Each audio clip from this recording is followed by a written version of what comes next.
Saludos, queridos hermanos y hermanas de Radio Fides y de San José TV. Siempre es una alegría cada semana volvernos a encontrar en nuestro programa de formación mariológica. Aquí tienes a tu madre. Llegamos al programa 120. Nos sentimos muy contentos de poder estar con cada uno de ustedes en esta semana y siempre como una oportunidad de formarnos en la mariología. Y bueno, hemos terminado el mes de septiembre, que es dedicado a la Sagrada Escritura. Sin embargo, teníamos pendiente aún el tema de la mariología en San Juan, ¿verdad? Entonces, para el programa de hoy vamos a ahondar un poquito más en este tema de la mariología en el apóstol Juan, en el evangelista Juan, que es muy importante. Ya la semana pasada, a través de la radio, habíamos iniciado de alguna manera. Y bueno, hoy vamos a continuar, aunque ya estamos en el mes de octubre, pero vamos a terminar esta parte de la mariología bíblica. Recordemos que el mes de octubre también es el mes de las misiones, el mes del rosario, y bueno, invitarles entonces que en sus casas, en sus familias, podamos entonces nosotros en familia rezar el Santo Rosario, una oración sumamente importante, fuerte. Y bueno, a lo largo también del mes de octubre repasaremos algunos elementos que ya conocemos y que en otros momentos hemos estudiado acerca del Rosario de la Santísima Virgen María. De verdad, darle la bienvenida a cada uno de ustedes, un saludo muy cordial, de verdad, y esperando que este mes de octubre sea, como siempre, pues un mes lleno de muchas bendiciones para ustedes, para su familia y para todos los que escuchan Radio Fides, San José TV y también la transmisión que seguimos a través de las redes sociales. La semana anterior, sobre todo a través de la radio, habíamos iniciado el estudio del evangelista Juan. Nada más entonces quisiera repasar algunos puntos que me parecen de vital importancia, así brevemente. El cuarto evangelio, decíamos, es dentro de los evangelios, los cuatro evangelios, el evangelio de Juan es totalmente particular. Decíamos que Mateo, Marcos y Lucas tienen elementos sumamente similares, tienen elementos muy particulares, pero Juan se sale de ese esquema. Juan, su redacción, su teología, su intención es totalmente diferente. Y la forma como nos presenta a la Madre de Dios, pues también es de una forma diferente, y es lo que para este programa vamos a estudiar, y que de verdad yo creo que se vuelve muy interesante. Vamos a ver, el Evangelio de Juan, recordemos lo que decíamos, es un evangelio que trata de enseñar, no tanto de narrar acontecimientos, de narrar situaciones, sino sobre todo es un evangelio que tiene la intención de enseñar. Por eso es muy teológico. El Evangelio de San Juan fue redactado alrededor del año 95 después de Cristo. Recordemos, ya hay comunidades cristianas instaladas, creadas, podríamos decirlo de esta manera. Ya hay comunidades cristianas que están viviendo la persecución también, y Juan pues le escribe a estas comunidades, sobre todo las que se ubican al noreste de Palestina, de la Tierra Santa. Y la intención de Juan cuando redacta el Evangelio sobre todo es enseñar y dejar muy clarito que Jesucristo es el Hijo de Dios. La realidad de quien ha nacido del vientre de la Santísima Virgen María es Dios y hombre, porque en estos primeros pasos de la vida como cristianos empezaron a darse algunas controversias. Algunos decían que Jesús, el Hijo de María, no era Dios, era una apariencia apenas. Por eso para Juan es muy importante el tema de la encarnación. El tema de la encarnación para el evangelista Juan es fundamental. Por eso ustedes, por ejemplo, pueden buscar en el capítulo 1 del Evangelio de Juan ese discurso, ese prólogo teológico bastante fuerte que habla de la palabra que se hizo carne, el verbo de Dios que se hizo carne y que comenzó a habitar en medio de nosotros, que puso su tienda en medio de nosotros. Porque para el evangelista Juan la encarnación es fundamental. Además, Juan es como un catequista. Él va enseñando y presentándonos quién es Jesús, y lo va haciendo de una forma progresiva. Entonces, a diferencia de Mateo, Marcos y Lucas, Juan es totalmente diferente. Podríamos dividir el Evangelio de Juan en dos partes. Tenemos un prólogo, capítulo 1, Y a partir del capítulo 2 hasta el capítulo 12, se le llama a esta parte, capítulo 2, capítulo 12, el libro de los signos, el libro de los signos. ¿Por qué? Porque se presentan 7 signos, no tanto milagros. Juan lo que le interesa es hablar de signos, no tanto de milagros, porque es la acción de Dios en medio de la comunidad, Dios que se va revelando. Entonces nos narra 7 signos, y dentro de estos 7 signos, el primero es el que vamos a estudiar, es el texto de las bodas de Caná, capítulo 2, versículo 1 al 12. Las bodas de Caná, el primer milagro, ciertamente, pero Juan prefiere decir el primer signo que Jesús hizo. Y luego, la segunda parte del libro es el capítulo 13, versículos del capítulo 13 al capítulo 20, hasta el versículo 31, que este se llama el libro de la gloria, porque ahí presenta el discurso de despedida, cuando Jesús ya se está despidiendo, la narración de la pasión del Señor y las apariciones del resucitado junto al lago. Teniendo este contexto, ahora sí, queridos hermanos, vamos a tomar el capítulo 2 del Evangelio de San Juan en el versículo 1 hasta el 12. Ustedes pueden buscar en la Sagrada Escritura, es el texto de las bodas de Caná que el Evangelio de Juan nos regala. Capítulo 2, versículos del 1 al 12, que es las bodas de Caná. Ese es el texto que solamente Juan tiene, así como el otro que vamos a estudiar, que es el capítulo 19 también de San Juan, que es María al pie de la cruz, que podríamos decir son 2 columnas, 2 bases fundamentales que sostienen todo este cuarto evangelio y que de hecho tiene elementos muy similares. Lo leemos, el texto de las bodas de Caná, que dice así de la siguiente manera: 3 días después que se celebraba una boda en Caná de Galilea, allí estaba la madre de Jesús. También Jesús y sus discípulos estaban invitados a la boda. Se acabó el vino y la madre de Jesús le dice: no tienen vino. Jesús le responde: ¿qué quieres de mí, mujer? Aún no ha llegado mi hora. La madre dice a los que servían: hagan lo que él les diga. Había allí 6 tinajas de piedra, destinadas a los ritos de purificación de los judíos, con una capacidad de 70 a 100 litros cada una. Jesús les dice: llenen de agua las tinajas. Las llenaron hasta el borde. Les dice: ahora saquen un poco y llévenle al encargado del banquete para que lo pruebe. Se lo llevaron. Cuando el encargado del banquete probó el agua convertida en vino, sin saber de dónde procedía, aunque los servidores que habían sacado el agua lo sabían, se dirige al novio y le dice: todo el mundo sirve primero el mejor vino y cuando los convidados están algo bebidos sacan el peor. Tú en cambio has guardado hasta ahora el vino mejor.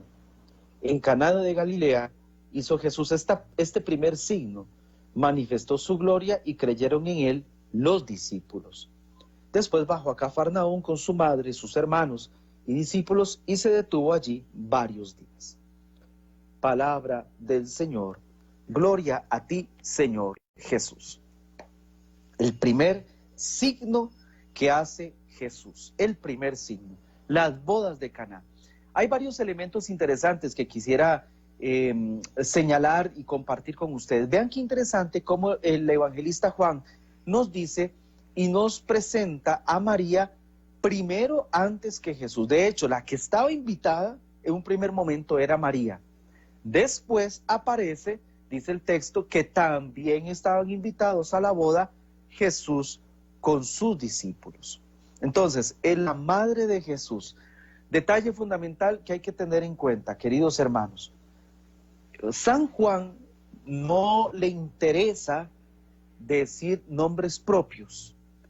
A él lo que le interesa es la función de la persona. Es el servicio, es la vocación, es lo que identifica a la persona. Por eso va a decir en el texto, la madre de Jesús estaba invitada. O sea, María tiene una función sumamente importante, es la madre. Es la mamá de este hombre que comienza a revelarse y que comienza a hacer estos primeros signos.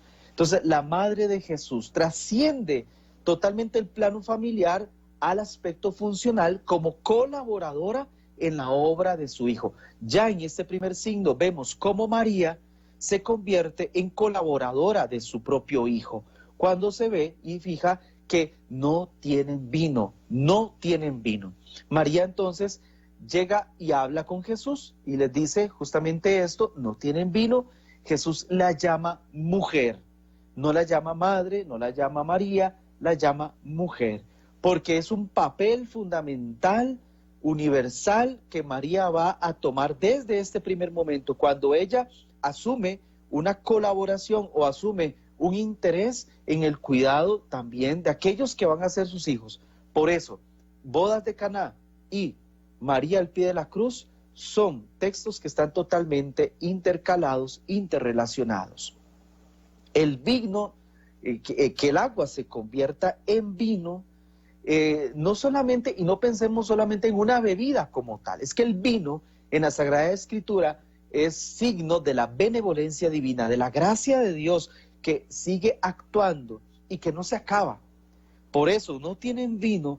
María, la madre, está pendiente de que la gracia de los hijos, la gracia de aquellos discípulos, nunca se agote. No tiene vino. El vino es signo de la benevolencia divina.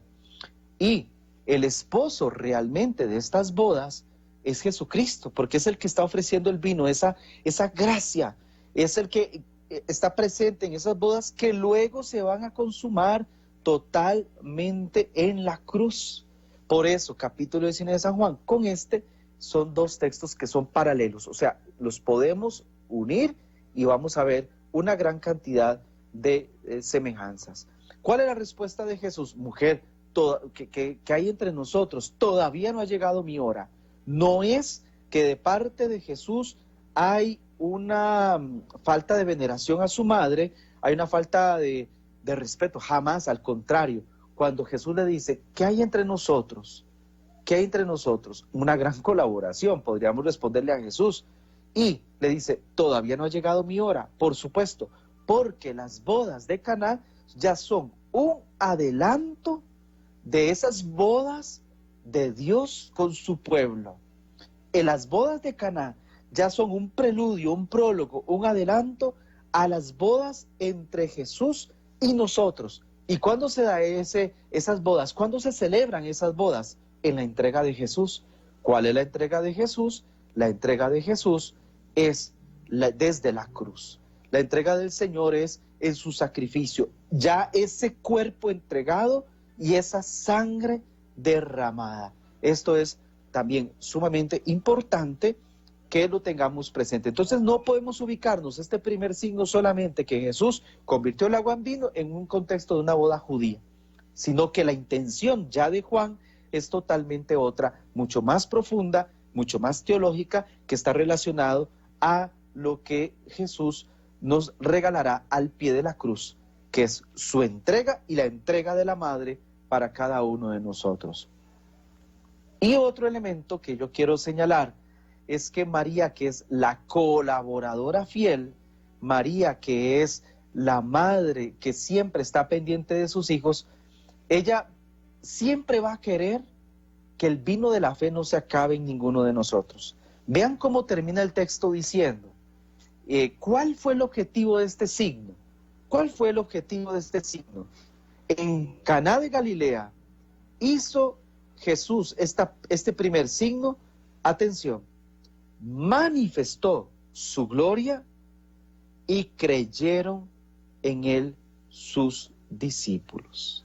Y creyeron en él sus discípulos. O sea, la colaboración de María es para que los discípulos comiencen a creer en su propio Hijo Jesucristo, que es el Maestro y que es el Señor. Ese es el objetivo. Las bodas luego se van a celebrar en la cruz, pero para que los discípulos comiencen a creer en él, se da este primer signo. Y María es la que de forma especial colabora para que ninguno de sus hijos deje de creer en Jesús. Ella va a estar ahí pendiente para que ese vino no se acabe. siempre estará pendiente. Por eso pongamos atención justamente a lo que va a suceder en este momento con el otro texto del capítulo 19 de San Juan, que tiene elementos que se unen. Bodas de Caná, pie de la cruz, María, son dos textos que están totalmente relacionados. Por eso, pasemos al otro texto, que nos aclarará mucho el que hemos analizado. Vamos a leer capítulo 19 de San Juan a partir del versículo 25 al 27. Vean que ya salimos del libro de los signos y pasamos al libro de la gloria en San Juan. Esas dos partes de cómo nosotros podemos dividir el cuarto evangelio. Vamos al capítulo 19, versículos 25 al 27. Son 3 versículos nada más, pero que son fundamentales porque es un texto también que únicamente lo tiene San Juan y que para nosotros también es muy importante. Dice así: junto a la cruz de Jesús estaban su madre, la hermana de su madre, María la de Cleofás, y María Magdalena. Jesús, viendo a su madre y al lado el discípulo que tanto amaba, dice a su madre: mujer, ahí tienes a tu hijo. Después dice al discípulo: ahí tienes a tu madre. Y desde aquel momento el discípulo se la llevó a su casa. Palabra del Señor, gloria a ti, Señor Jesús. Capítulo 19 de San Juan, un texto muy breve, pero fundamental en la mariología bíblica y en la mariología del evangelista San Juan. Veamos los elementos que son comunes al que hemos escuchado del capítulo 2 de las bodas de Caná. Recordemos, a Juan, el evangelista, no le interesan los nombres propios. A Juan le interesa la función que tiene la persona en esta historia de salvación. ¿Cómo Juan llama a María? La madre. De hecho, la menciona 5 veces. Junto a la cruz de Jesús está su madre, la hermana de su madre. Luego dice más adelante, viendo a su madre, dice a su madre: ahí tienes a tu madre. 5 veces en 2 versículos o 3 versículos, 5 veces aparece el nombre madre. Aparece la palabra madre, no el nombre de María. A veces yo digo cuando explico este texto que posiblemente Juan, alguno podría decir, no sabe redactar porque redunda mucho, no utiliza los sinónimos, porque llama tantas veces a María madre, madre, madre. Podría su redacción ser un poquito más ágil, no tanta situación, tanta redundancia. ¿Por qué solamente madre? Bueno, porque a lo que Juan quiere llevarnos es a la identidad de la persona con la función que la persona tiene.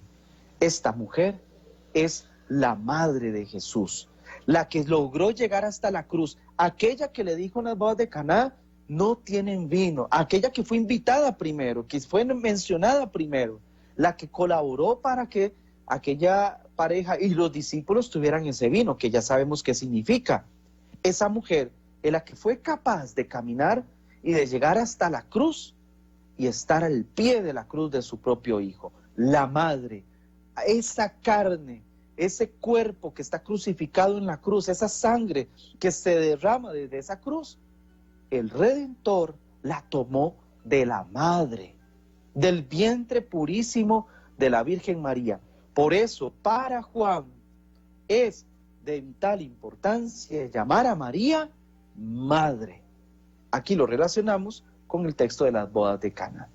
Y de labios de Jesús, ¿cómo llama Jesús a su madre? Como en las bodas de Caná, aquí también la llama mujer. Mujer, porque hace referencia al inicio, al Génesis. Mujer, Eva, la verdadera mujer, María, en labios de Jesús, que le diga mujer, le está diciendo: aquí está una nueva creación pasando. La hora que Jesús hablaba, que todavía no había llegado, ahora ya se da desde la cruz. Y en la cruz, como en el Génesis, ahí hay una nueva historia que está naciendo, una nueva historia de amor, una nueva creación a partir de la cruz. Entonces, vamos a ver. Nosotros veamos los detalles de este texto. Ya hemos visto, a Juan no le interesa los nombres, sino la función. Y además, el otro personaje que no tiene nombre propio, ¿verdad? Porque recordemos que está María de Cleofás y María Magdalena. A ella sí Juan le pone un nombre propio. Pero hay otro personaje, el discípulo amado. El discípulo amado. Esto es muy importante.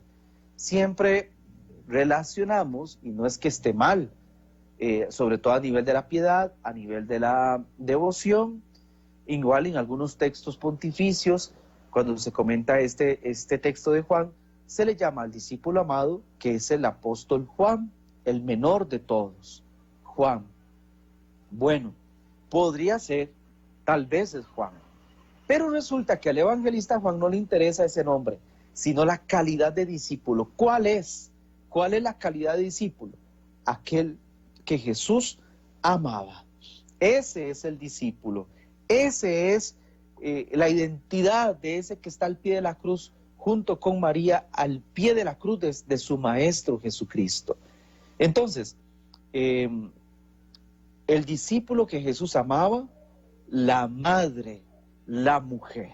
Estos tres elementos importantes a tener en cuenta.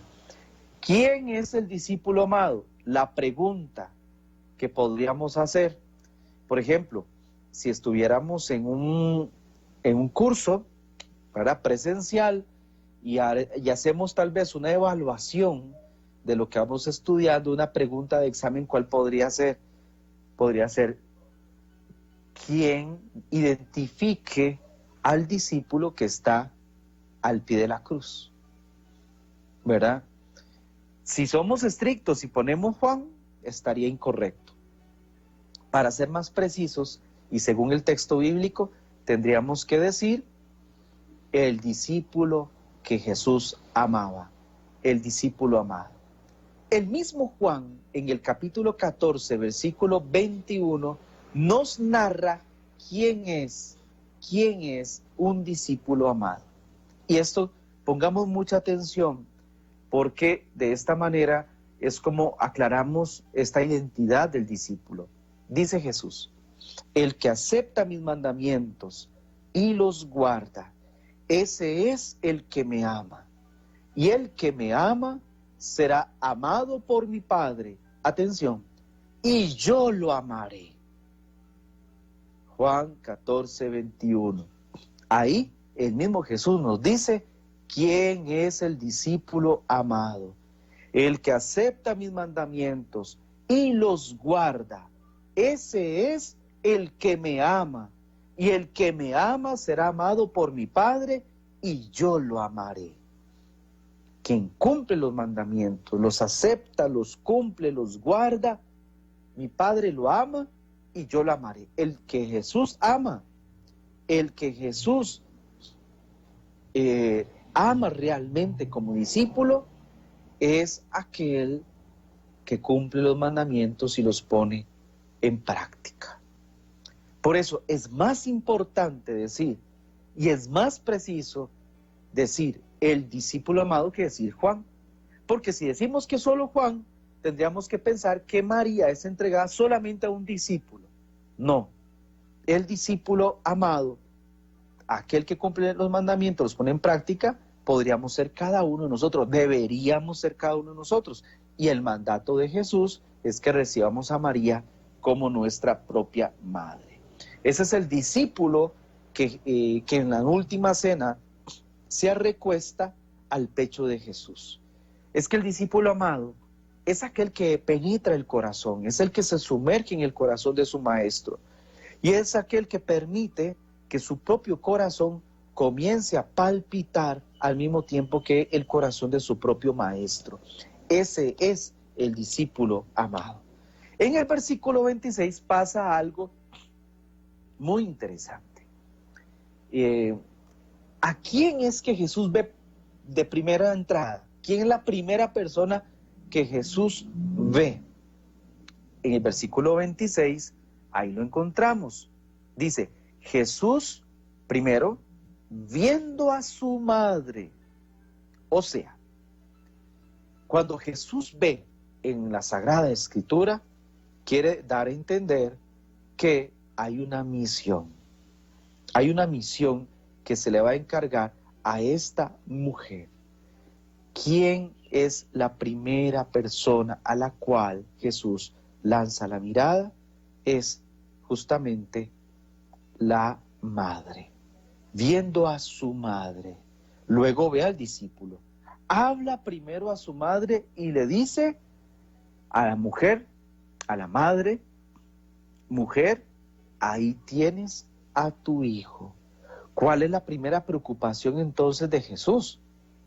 Creo que tal vez nosotros, como hijos, si estuviéramos así como Jesús desde una cruz, pensaríamos, bueno, mi primera preocupación tiene que ser la mamá. Pero es que la María no queda sola. Recordemos que está María la Cleofás, que es hermana de María, familiar o pariente de María, y María Magdalena. La primera preocupación de Jesús desde la cruz es el discípulo amado. ¿Por qué? Porque le confía a María, a ese discípulo, le dice, mujer, ahí tienes a tu hijo. Mujer, ahí tienes a tu hijo. Una misión, primero, para cuidar de cada uno de nosotros. La primera preocupación de Jesús desde la cruz es el discípulo amado. Ahí tienes a tu hijo. De hecho, hasta le hace un cambio de nombre al discípulo amado. Le dice hijo. O sea, que María, la madre, asuma al discípulo amado como suyo, como propio. La voluntad de Jesús es asombrosa. Y luego, ahora sí, después de que ella le da la misión a María, le da una misión al discípulo y le dice al discípulo, aquí tienes a tu madre. De aquí es que hemos tomado el nombre de nuestro programa de la radio, de nuestro programa de formación mariológica. Aquí tienes a tu madre. Son las palabras de Jesús para cada uno de nosotros. Cuando María recibe de parte de Jesús el mandato de ser la madre de cada uno de nosotros, le está diciendo a ella, María, mujer, madre, tú tienes que amar a estos discípulos como me has amado a mí, que soy tu hijo y que he salido de tus entrañas. De la misma manera, cada uno de nosotros debemos amar a María con la misma intensidad, con la misma fuerza, con la misma entrega, con la misma pasión con la que Jesús amó a su madre. Exactamente igual. Por eso, desde la cruz hay una nueva anunciación para María, hay una nueva misión para María desde la cruz. Para nosotros también desde la cruz hay una misión, que recibamos a María como nuestra propia madre. Ahí, en este momento, desde la cruz, es que se está celebrando esas bodas.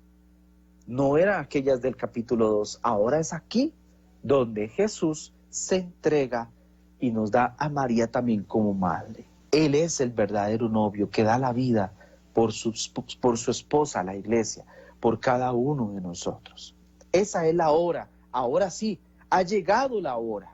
Ahora sí se ha cumplido esto. Y para que los discípulos crean en Él, como lo escuchamos en el capítulo 2, Jesús nos ha dejado como compañera de camino a la mujer de una fe perfecta, a la mujer discípula perfecta, María de Nazaret, María la madre de Jesús. Entonces, queridos hermanos, dice el Papa San Juan Pablo II, dice en una audiencia comentando este pasaje de las bodas de Caná, que que todos descubran en las palabras de Jesús la invitación de aceptar a María como madre, respondiendo como verdaderos hijos a su amor materno. Que todos recibamos a María como madre, que seamos obedientes a la palabra de Jesús, de que la recibamos. Aquí hay algo también que detallar, que es también muy importante.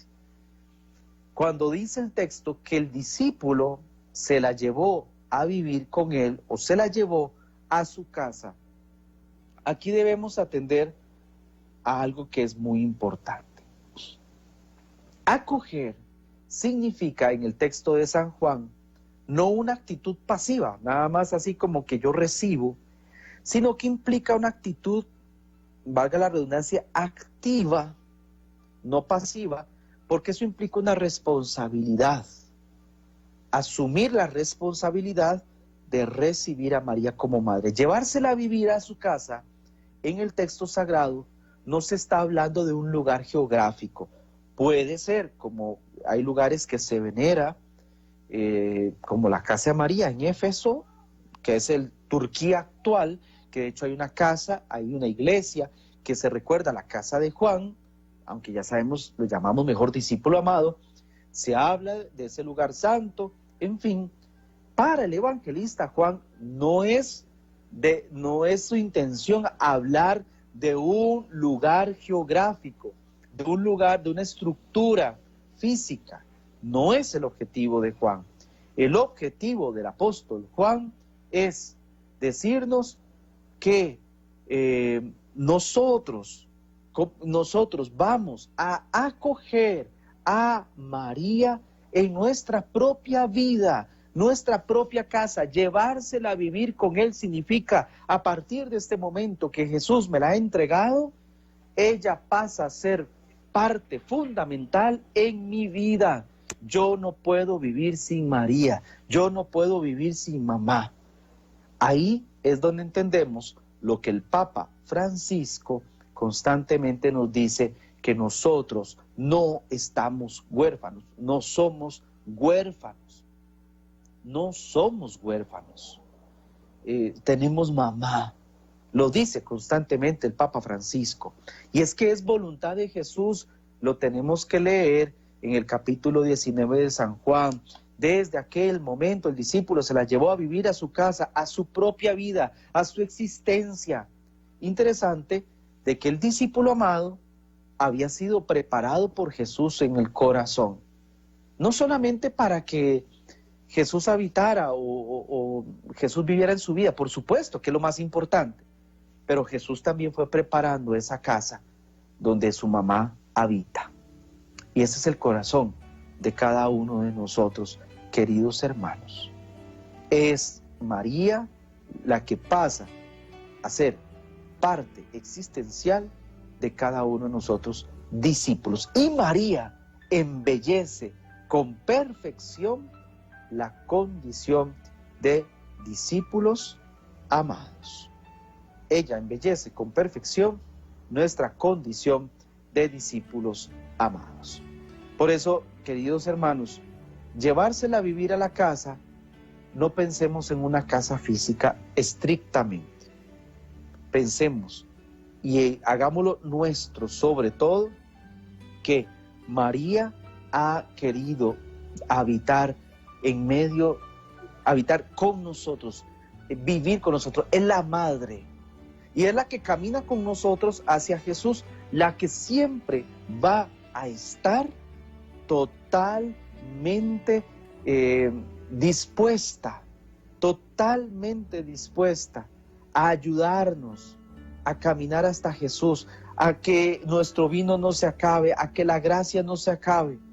Ella siempre va a estar ahí pendiente de cada uno de sus hijos, de cada uno de nosotros. Por eso, tengámoslo esto muy presente, hermanos, cuando leamos o hagamos estudio de la pasión del Señor según San Juan, este detalle de Jesús desde la cruz, de entregarnos a María como madre, es muy importante, porque la maternidad de María ahí tiene una nueva connotación. Ella es la madre de Dios, pero a partir de este momento, cuando Jesús le dice, ahí tienes a tu hijo, ahí aparece la maternidad espiritual de María.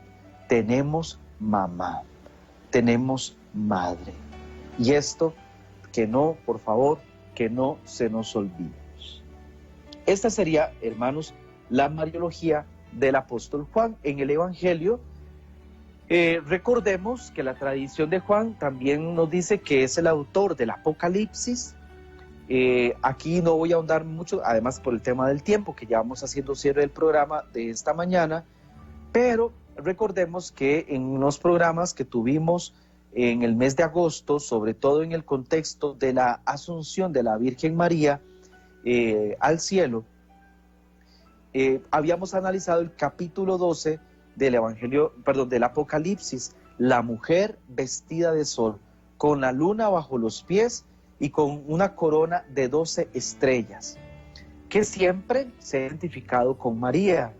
Y hablábamos, evidentemente, es un texto que nos ilumina mucho el dogma de la Asunción de la Virgen, pero sobre todo recordemos que esta mujer vestida de sol con la luna bajo los pies, en un primer momento es un texto de la iglesia, es la iglesia que está siendo perseguida y que en el contexto del Apocalipsis el autor sagrado anima a la comunidad cristiana, la iglesia. Pero si es de la iglesia, si es un texto que se refiere a la iglesia, también es un texto mariológico. Por supuesto, identificamos a esta mujer, que además en el arte cristiano siempre la vemos representada con la luna bajo los pies, con una corona de 2 estrellas, también hablamos de María. Si es eclesiológico, es también mariológico, la presencia de María en la iglesia. Y además, recuerden que en el Apocalipsis, la visión que tiene Juan del arca gloriosa en el cielo, el arca de la alianza, la presencia de Dios, esa arca que nos hace referencia al Éxodo, la nueva arca de la alianza es María. Entonces, alguna referencia del Apocalipsis que ya hemos estudiado también, sobre todo, si es de la iglesia, es de María, porque María, como lo dice el Vaticano II, es miembro eminente de la iglesia. Entre todos los miembros de la iglesia, ella es la que está en el primer lugar, la madre de Jesús, porque es puesta en la iglesia como modelo, como prototipo, como tipo de la iglesia, lo que nosotros deseamos alcanzar y que en María ya se ha cumplido. De esta manera, hermanos, cerramos este bloque de la síntesis que durante el mes de septiembre hemos hecho acerca de la mariología bíblica, para ver, por celebrar en el mes de septiembre justamente el mes de la Biblia.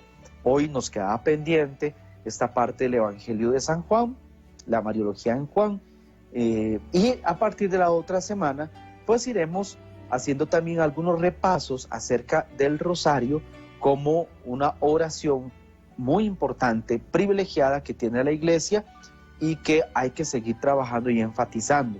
Entonces, como estamos en el mes de octubre, mes de las misiones y mes del rosario, entonces para la próxima semana haremos un repaso también acerca de la oración del Santo Rosario, un poquito el origen del Santo Rosario, que ya en otros momentos lo hemos estudiado, pero que vamos a rescatar, igual la carta lindísima de San Juan Pablo II, Rosarium Virginis Mariae. Vamos a terminar saludando a la Madre del Cielo y sobre todo agradeciendo esta oportunidad de poder encontrarnos para la formación mariológica. Recuerden, todos los viernes a las 11 de la mañana, igual las repeticiones a lo largo de la semana por la radio y por la televisión, que podemos encontrarnos, y invitarles a que nos sigan también en nuestro perfil de Facebook, Aquí Tienes a Tu Madre, donde están todas las formaciones que hemos tenido a lo largo de todo este tiempo, gracias a Radio Fides, a San José TV. Saludamos a la Virgen María diciendo: Dios te salve María, llena eres de gracia, el Señor es contigo, bendita eres entre todas las mujeres y bendito es el fruto de tu vientre Jesús. Santa María, Madre de Dios, ruega por nosotros los pecadores, ahora y en la hora de nuestra muerte. Amén. Nuestra Señora del Rosario, ruega por nosotros. Y que el Señor esté con ustedes, la bendición de Dios Todopoderoso, Padre, Hijo y Espíritu Santo, descienda sobre ustedes, sus familias, y les acompañe ahora y siempre. Que la Virgen María esté en sus corazones. Continúe aquí en Radio Fides, Vida y Esperanza, San José TV. Un gran abrazo para cada uno de ustedes, que la pasen muy bien. Esto fue Aquí tienes a tu madre. Santa María, Madre de Dios. Santa María, Madre de Dios. Con el padre Mario Zúñiga.